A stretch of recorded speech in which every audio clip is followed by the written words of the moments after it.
I was just explaining something and then I got cut off and went to 47 minutes. And whenever it does that, it always cuts off. Whatever. Who fucking cares? Some It's things listening should be to it. pursued in preference to others, and this is something that the modern West has great difficulty formalizing and accepting, although people suffer for it regardless of their understanding of it. When you are thinking about turning your eyes heavenward or getting your aim straight or obedience to God, what do you think? What does that mean to you conceptually, and what does it mean practically in your life? Well, I mean, practically, it means staying within the what we call the hudud. The Quran calls the limits that God has set on us. So we have certain limits that are set on us, and those limits are to protect us. So everything in the Islamic tradition, according to our Al-Ghazali and others, everything in our tradition is to protect one of six things: to protect religion itself, to protect human intellect, reason. So, like the prohibition of alcohol is to protect human reason. To protect life, life is the next. To protect life, to protect human reason, to protect property, which is really what Richard Weaver called the last metaphysical right standing, the right to property. And then to protect family, and then to protect human dignity. So those six things, there's no ruling in Islam that isn't addressing one of those six preservations.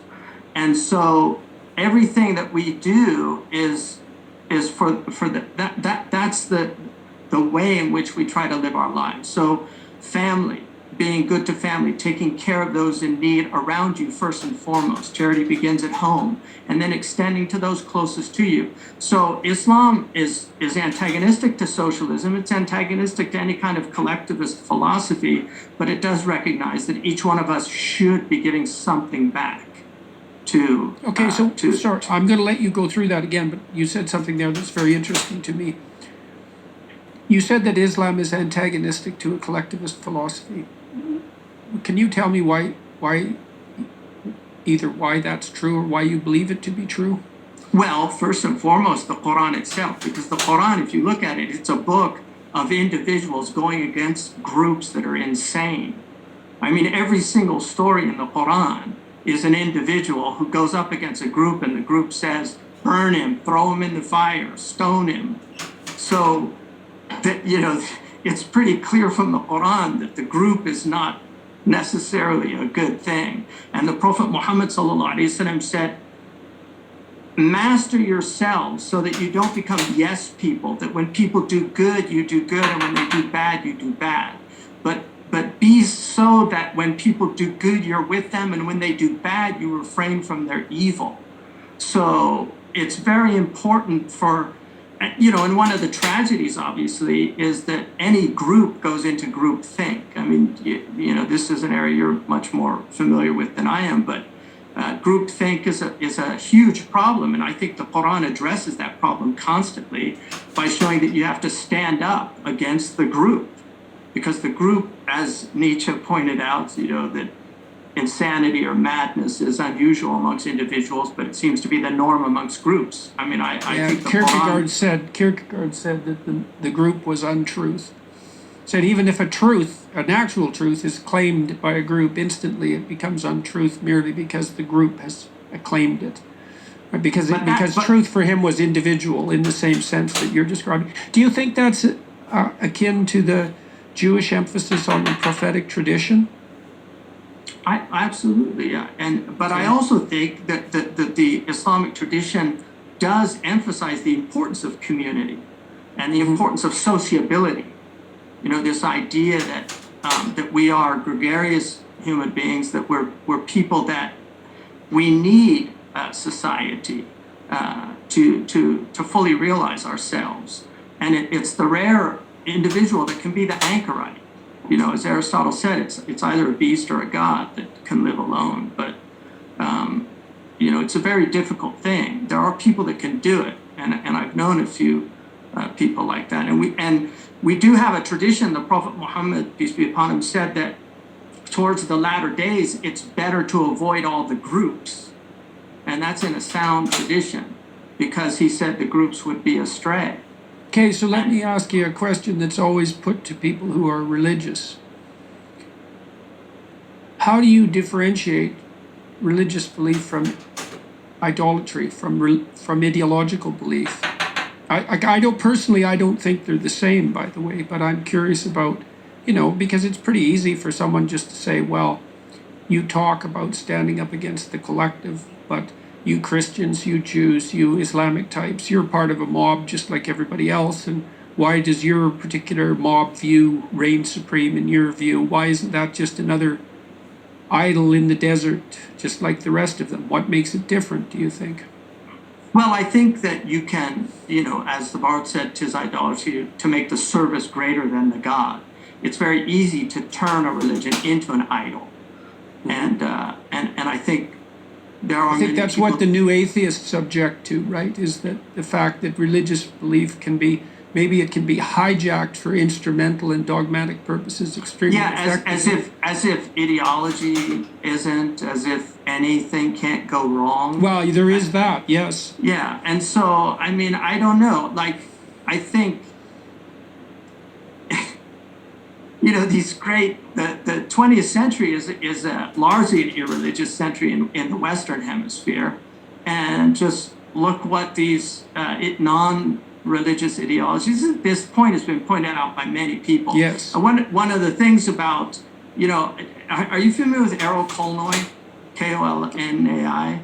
No, I'm not. Kolnia. Yeah, NAI. So he was a Hungarian Jew who converted to Catholicism, but he wrote a very interesting paper in 1951 called The Three Riders of the Apocalypse. He also wrote a book about Nazi Germany in 1938, and really, I think, really understood. Tell me his name again? Errol Kolnoi. Kolnai. Errol. Aurel. Yeah. Oh, anyway, Aurel? Aurel. Okay. Kolnoi, Kolnai. Yeah. So anyway, he wrote an essay called "The Three Riders of the Apocalypse," and he identified three totalitarian ideologies. He said the first two, fascism and communism, were easy to recognize, but he said that the real dangerous one was progressive liberalism, because the seeds of totalitarianism were not seen very easily. It was something that could be missed. So, when I think about this, I think if I had to choose, let's say, if I had to choose the leader of a country, let's say an arbitrarily powerful leader, it seems to me that it would be a better choice for me to select someone who believes that he's beholden to something above and beyond himself than to choose someone who doesn't have that belief at all. Right. And that seems to me regardless of what you might say philosophically or even scientifically about the utility of religious belief or the validity of religious belief, the notion that you could be the leader of a powerful country and not be serving something that wasn't only you seems to be a real problem with let's say, a stringently atheistic philosophy, because, well, why wouldn't you just serve you in a position like that? Well, and you would need, generally, it's the religious traditions that understand service is for not just the self. I mean, we obviously have to serve ourselves just to live, but service to others. And that's why political leaders in the pre-modern world, it was always understood that they had the greatest burden of self-discipline, that they had a greater burden of self-discipline than everybody else. Because they have greater power and greater temptation. And so the religious traditions, I mean, the pre-modern world understood very well, in whatever civilization you were in, they understood very well that the central problem that human beings are confronted with is their self. And that the modern world has completely lost that idea, that you had to master yourself. Hence, one of the things that Confucius said is that that study without thinking is blindness, but thinking without study is dangerous, right? And so if you don't study those things that will equip you to deal with the self, and that's why in our tradition and in all the great traditions, but in the Islamic tradition, the study of the self, psychology, ilmun nafs, it's termed in Arabic, it was central to our tradition, to understanding the nature of the self, to understanding the machinations of the self, the tricks of the self, how and to understand those things so that you could learn to discipline them. I mean, this gets back to, Imam al-Ghazali uses the idea of the sage, the dog, and the pig, which obviously, Plato would have said the charioteer and the two horses. It's the same idea, but the pig is the concupiscent soul, the dog is the irascible soul, and then the sage is the rational soul. If the sage is in charge, then things will turn out well. But if you allow the pig or the dog to take over, in our culture, the pig has definitely the pig seems to really be having a field day, right? The pig is doing very well. Mm-hmm. The dog is not doing too bad either. Well, it's interesting because exactly, and I think the world is split. Willy Brandt back in the 70s saw this north-south problem of I mean, he didn't term it like this, but I see it as the pig and the dog. I mean, if you have affluence on one spectrum and you have real just diminution of goods, just of human goods on the other, you're going to create a lot of resentment. And so that's a huge problem that we have. So this idea, Frost talked about fire and ice. Some say the world will end in fire, some say in ice. He was talking about this, the dog and the pig. From what I've tasted of desire, I hold with those who favor fire, right? In other words, the world's end will come from the pig just wreaking havoc. But then he said, but if it had to perish twice, I think of, So let me ask for destruction. Ice is sorry. Yeah. No, sorry. Please finish that. Ice is. Yeah. That hate is also great and will suffice. That the irascible can do it as well. It's one or the other. It's either going to be fire or ice. Okay. But that's in the absence. That's in the absence of the the sage. It's in the absence of wisdom, and wisdom is a word that's not often heard. Yes. Well, I've had a lot of discussions with people who regard themselves as explicitly atheistic, and it seems to me that a lot of the discussion about religious belief in atheism misses the mark, let's put it that way. I tend to think of God, if I'm thinking about the idea of God psychologically, I tend to think about something akin to a hierarchy of values, and that's very much similar to the proposition that you're putting forward with the metaphor of the pig and the dog and the sage. That there are some values that are higher than others. And so I would say, I think that's psychologically true, that there are some values higher than others. I mean, we tend to put our families before ourselves, for example. And we tend to have a sense that we would like to be good people. I use this illustration of the relationship between values. Imagine that you're making a meal. You might ask yourself, well, what are you doing? Say you're cutting up vegetables. Okay, so you're moving your hand back and forth. That's not abstract at all. That's where the mind meets the body. You're moving your hand back and forth to cut the vegetables, to put them in the pot, to cook a good dinner, to be a good father, to be a good husband, to be a good citizen, to be a good person. So you're doing all those things at the same time, right? And each of the more particular things nests in the broader value.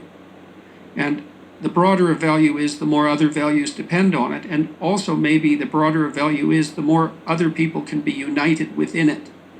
And so I think you can come to a technical understanding of something like depth of value. And then it seems to me that the religious proposition is that there is an ultimate value that's either at the pinnacle or at the base, depending on how you conceptualize the metaphor.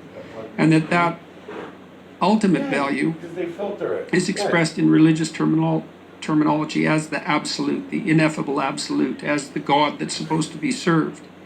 And in some sense, it has to remain ineffable Yeah. and beyond comprehension, because otherwise it turns into an idol. And so what you do in a religious sense is posit an ultimate ideal, subordinate yourself to it, regard it as something that you can only ever approximate to, even in principle, and organize all the other virtues and defeat the faults in relationship to that highest order of value. And that's more like, I think part of the reason that religious traditions insist upon faith it's not the faith that the scientist types criticize, which is sort of like an empirical statement about the structure of objective reality. It's more like the notion that there is a hierarchy of values and that there's something that has to be absolute, ineffable, and ultimately uniting at the apex that we should be subservient to, that we should consider all our behaviors in relationship to. And so that's, there's not a metaphysics there in some sense, because I'm not saying anything about the final nature of that absolute value, right? That's an ontological question. I don't feel qualified to answer it. But I can't see how there can be an absence of an absolute unifying value that's superordinate to all other values without society degenerating into conflict, without people becoming anxious and confused and aimless, without the consequences being that we all miss the mark. So I guess I'd like your comments about that idea. I don't think God's something that we posit. I think, and I also certainly don't think God is a value. I think that we respond to God, and that God makes a call, and that call is through these intermediaries. And the prophets, the Quran says in the chapter called the Bee, that there's no nation that hasn't been given warners that say shun idols and worship God. So I wasn't trying to, what would you say, reduce God to a human value.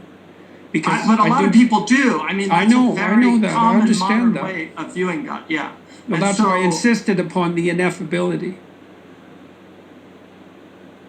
Well, yeah. However you want to state that. I mean, for us, for Abrahamic people in particular, God, that we respond to God. God makes a call, and that calls through the prophets. And the prophets are surprisingly consistent, unlike philosophers, who the student invariably rejects the master.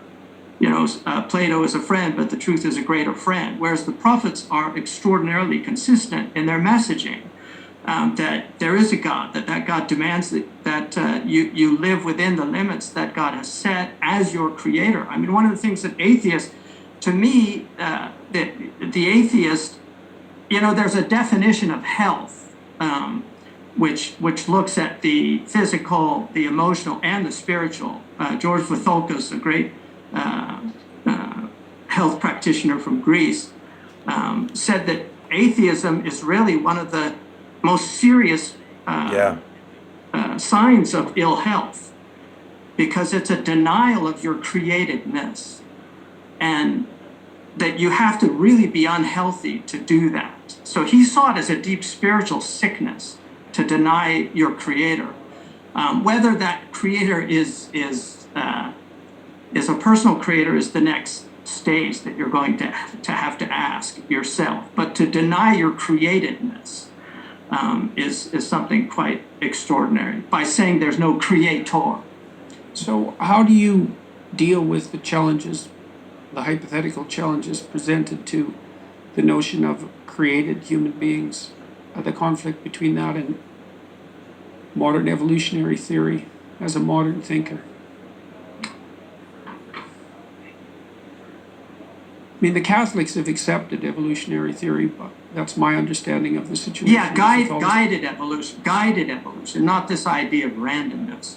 I mean, the best response to that is, I think, Robert Frost's poem called Accidentally on Purpose. That would be my answer. Somebody can, if they're interested, can Google it, look at it. But, this idea that randomness that created this, I won't buy that. And if they want to say it's because I don't understand evolution, that's fine. I'll accept that Well, I talked to Sam Harris and Richard Dawkins recently. I'm going to release the discussion I had with Dawkins, and the randomness argument's an interesting one because it's the variability between people that's in some sense random, but sexual selection plays an awfully powerful force in evolutionary biology, and sexual selection is anything but random.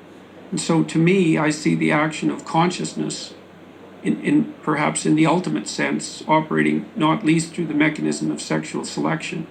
So the selection mechanisms aren't random, even if the variation might be generated in part randomly. And it seems to me that there's something there that would reconcile the relationship in modern biology between the spirit and matter, let's say. So, because consciousness calls matter into being in some real sense. So, Well, consciousness also for us is a spiritual phenomenon. It's not a material phenomenon. And the ancients said that the one who denies the soul, that you'd have to determine him an idiot. They really saw it as a kind of absurdity to deny the existence of a soul, because it's so clear if anybody's ever seen a corpse that something's very profoundly missing. So let's go back to practicalities with regards to Islam. And also I'd be interested in, you said that you chose, so I want to know what following the Islamic faith has done for your life personally. How has it helped you put yourself together? And also, I'm interested in, again, why you found the Islamic tradition preferable, let's say, to the Orthodox tradition, that you did enjoy the rituals that were part of that, at least. So let's deal with practical issues first. So,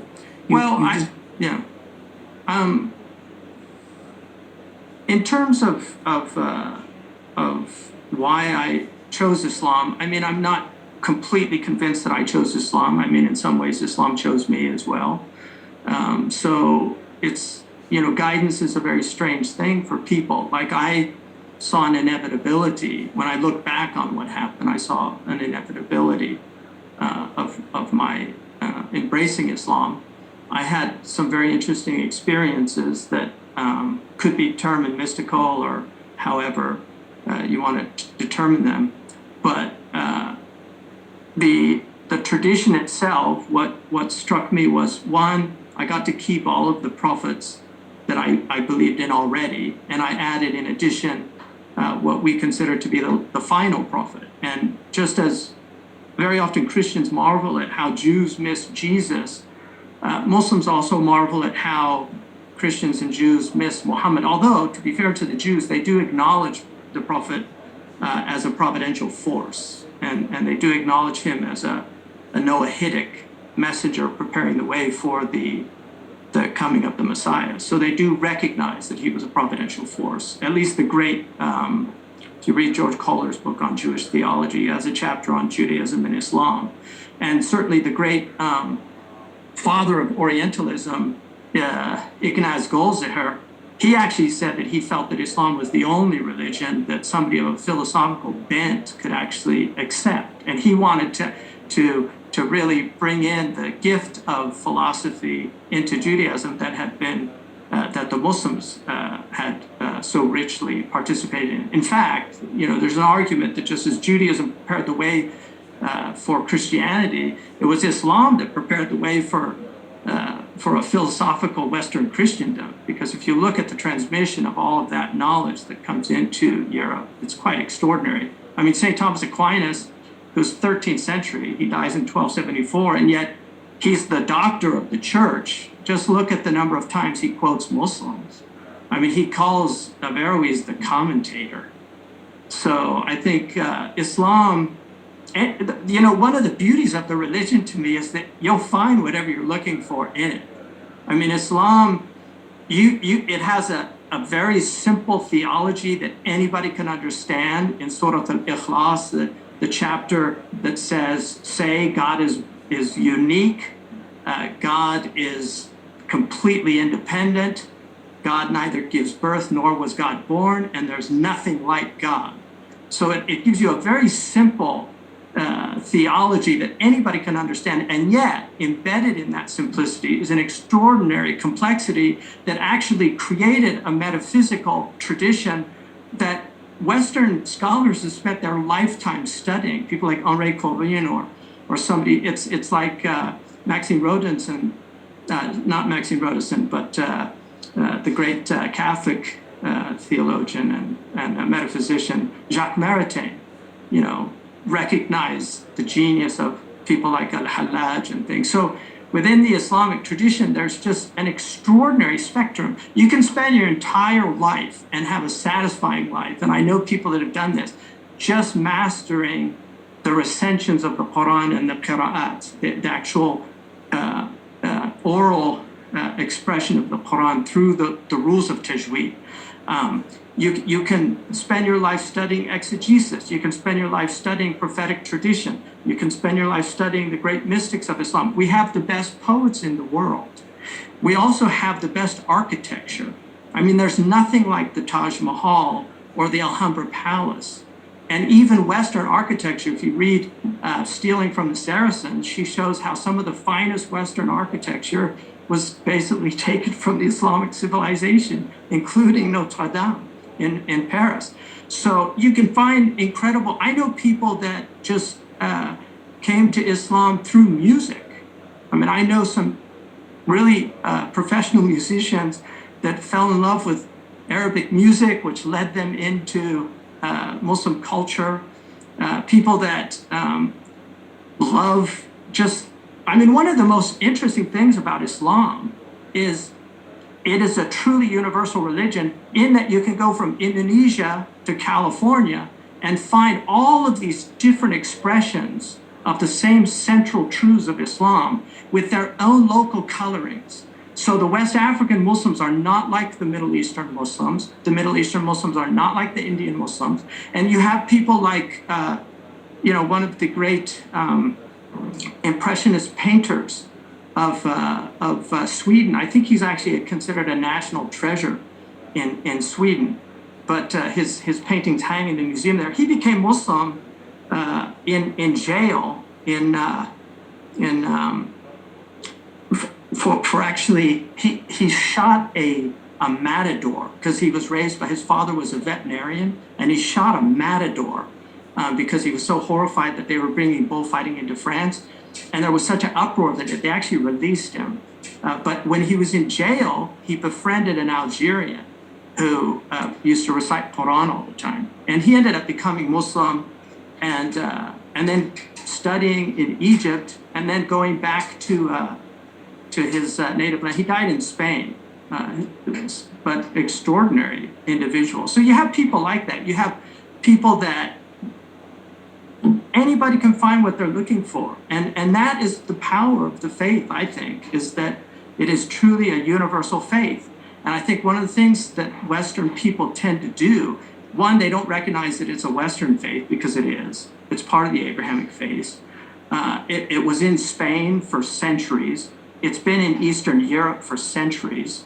And even Istanbul, which is the great capital of Islam for centuries, is half in Europe and half in the East. And that's why it really bridges these two worlds. And so there's so much, I mean, Well, this is part of the reason why I think it makes sense for religious people, Christians, Jews, and Islamic alike, to focus on their commonalities in the face of the things that are disintegrating our cultures. We could start by trying to Maybe make you some peace accidentally between are us buying, if we're going to Diet consort Donuts. ourselves reasonably as religious individuals. Right. And I No, commend maybe you you for accidentally trying are. That's why you're not getting nowhere. do some bridge building because, arguably, there's been so much negativity around this faith and around its adherents that there's an almost instantaneous association with the most negative aspects of humanity with the religion.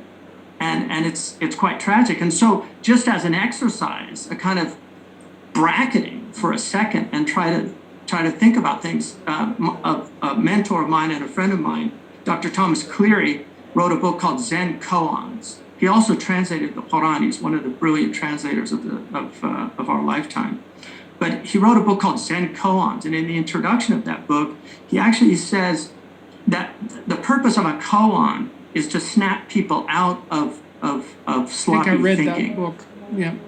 But he says in there, but you don't need a koan to do that. Just ask an educated Western person what they think about Islam, and they'll start expressing all of these prejudices. And if you ask them, have you ever read the Quran? No. Do you know anything about the Prophet Muhammad? No.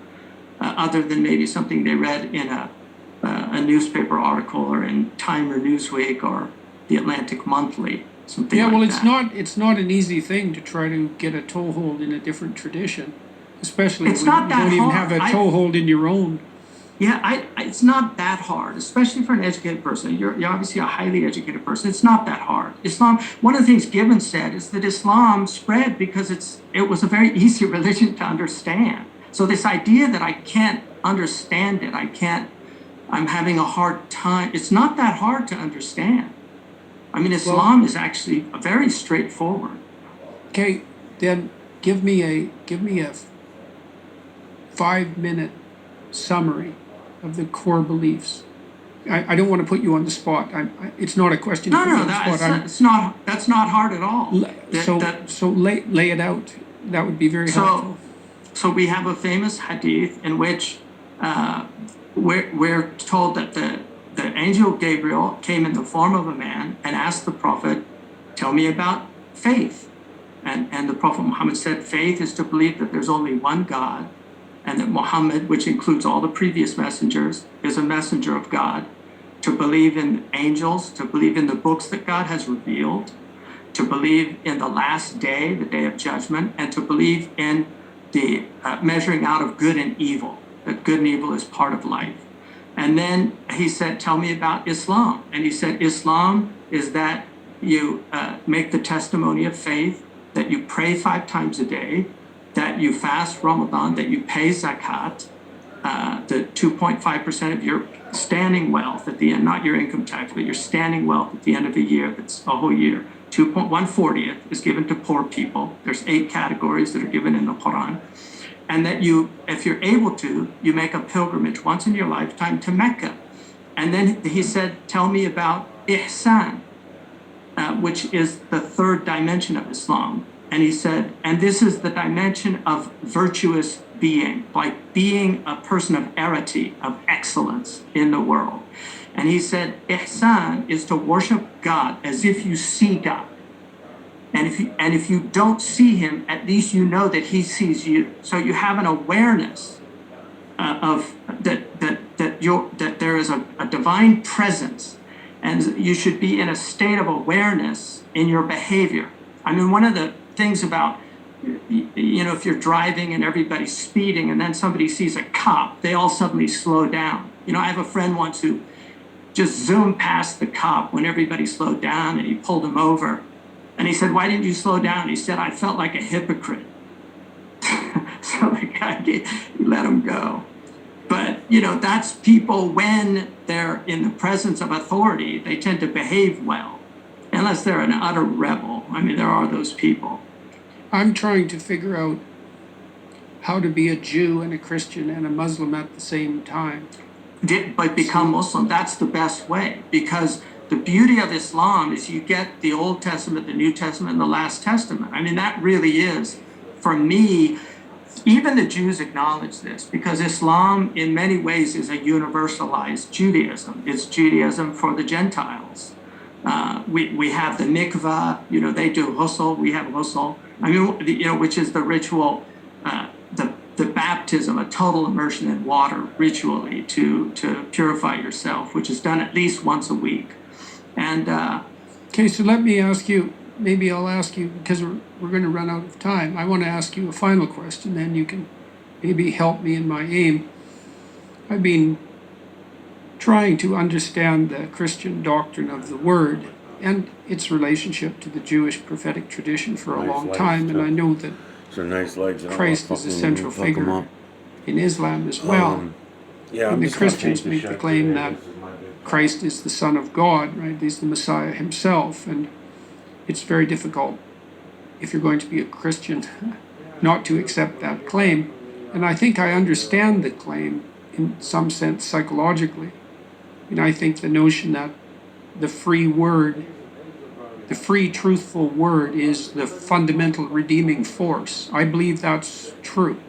I think it's true literally, and I think it's true metaphorically, and I suspect it might be true religiously, although I'm not exactly sure what that means. And I think part of the stumbling block for me in relationship to Islam, I can understand Christianity in relationship to Judaism, but I can't understand Islam in relationship to Christ, because I understand the Christian idea that Christ was what would you say, a transcendent consequence of the prophetic tradition, and the Christian insistence that his life is associated with the divinity of the Word, and that is in some sense a final statement.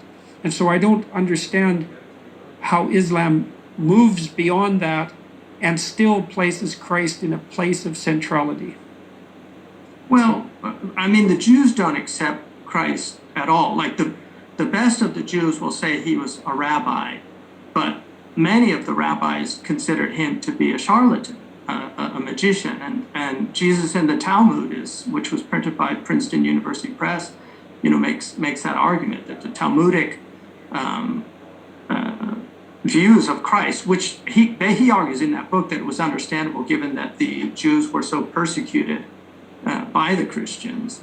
But the Muslim theology is I think it's a radical monotheism that even I think it transcends the monotheism of Judaism, which has some anthropomorphic elements in it that the Muslims would not accept.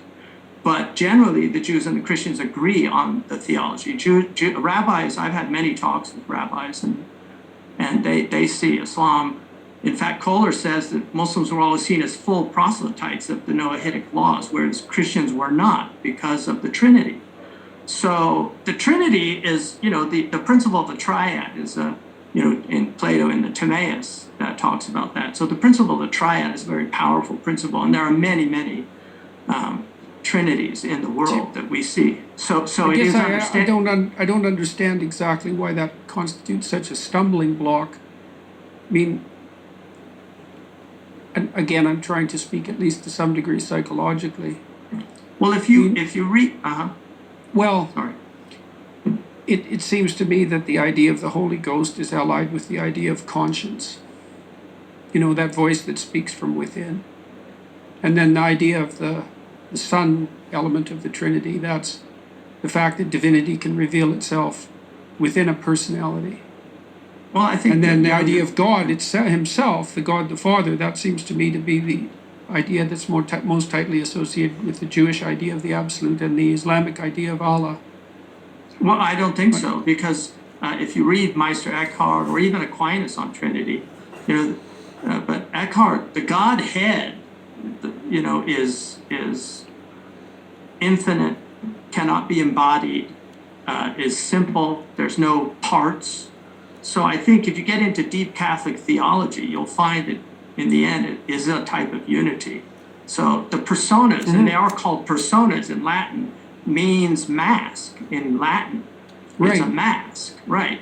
And so for Muslims, Christ is a central figure, and Muslims do believe in a second coming of Christ, born of the virgin birth, but Christ is not divine, Christ is human. And you'll find that in the dual nature, not in the monophysite or the diaphysite traditions of Christianity that you find like in Coptic Christianity and some of the monophysites that believed in that Christ was purely divine, but in this idea that Christ is of a dual nature. So the Logos inheres, and that's a mystery. But Catholics never call, like evangelicals, they don't call on Christ as, when they pray, they call on God, the Father, through an intercession of Christ, which is, I think, very different from worshiping Christ as the Godhead. And I think it becomes very confusing, even for Well, a lot I think of it is. Christians. I think it is confusing, and the fact that it is one of the stumbling blocks to something approximating a union of the great Abrahamic traditions is quite a problem. And Well, we can agree on a lot of things. I mean, we certainly yes, we agree that there is a God, that he created us.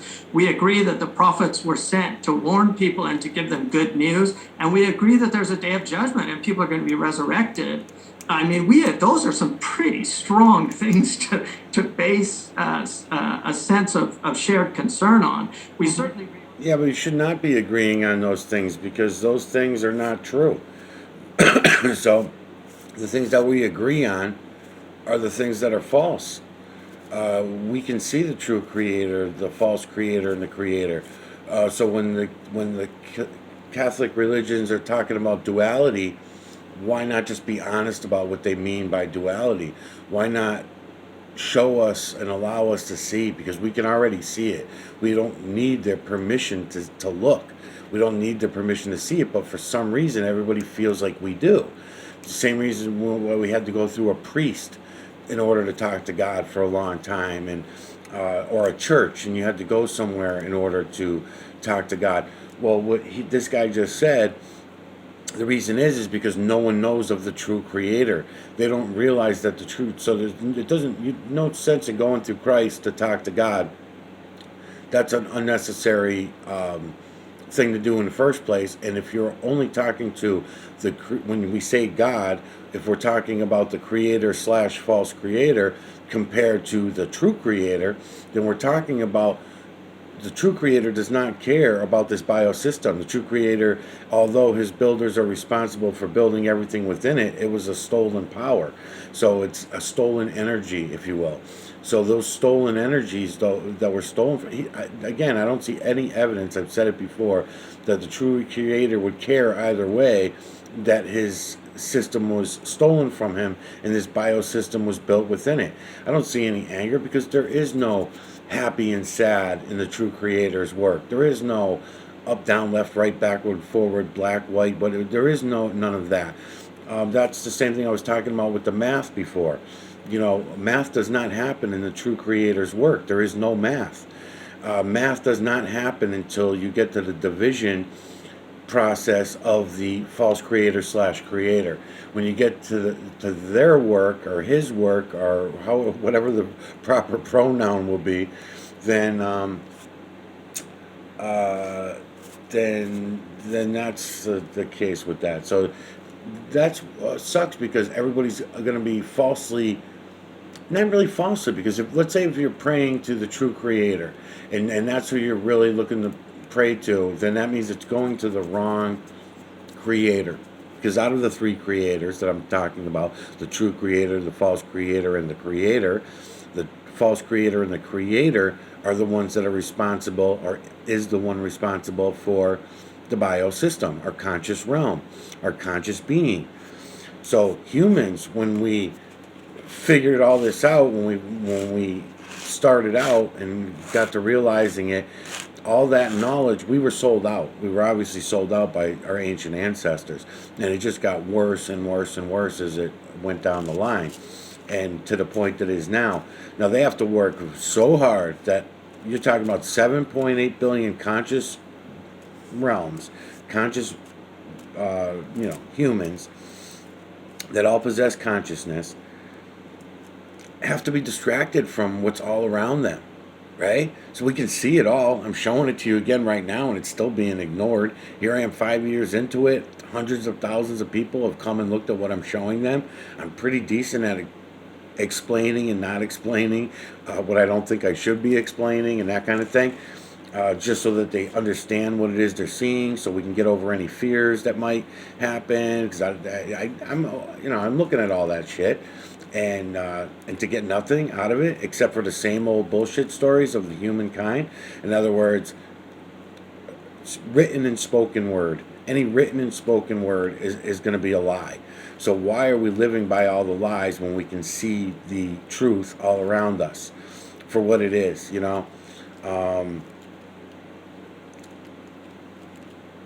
Let's listen on. And it's the greatest bulwark against a lot of the things that we're up against, because it really does teach people to discern between real and apparent good. Yeah, the Quran, you know, I like Well, it. good luck I in like that the endeavor. Quran, but what I'm saying is that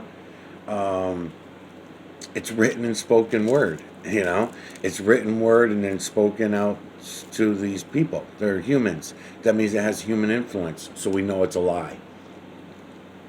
You want to find the little bits and pieces of truth in there, in the theology, in the literatures and stuff like that. Okay, fine, but just keep in mind that you can't just make an imaginary assumption about something the way that we have been doing, myself included, all of our lives. We can't keep doing that. Why would you keep doing that? If you can now see the truth and we can now see things for ourselves, then there's no sense. We don't have to keep going along with all the lies. But yet, what I'm finding is everybody prefers the lies to reality. They'd rather live in the imagination than in reality. And that's unnecessary because the duality is explained. I can explain, you know, you can explain it to yourselves. You'll be able to see it, understand it, know it, but you got to go look. You've got to go look. You can't just be looking to be entertained all the time. And all these people seem to be just that entertainers, distractors, programmers, whatever you want to call them. And that's what we all turn out to be as I've been looking so far. You know, that's what I keep finding. All right, so my minutes are up. I'll be back.